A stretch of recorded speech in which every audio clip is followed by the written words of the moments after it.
sábado, último partido de la primera fase contra Ochartabe, líder de la tabla. ¿Qué esperas del partido? Pues espero un partido duro, la verdad.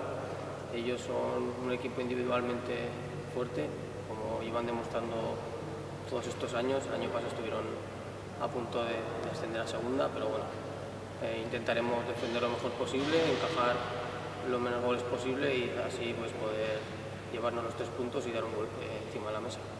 Y será importante, ¿no?, terminar esta primera fase ganando de nuevo. La verdad es que sí, llevamos una buena racha positiva y bueno, al final son 3 puntos más que ya cuentan para la segunda fase que nos va a hacer falta para intentar caer entre los 2 primeros.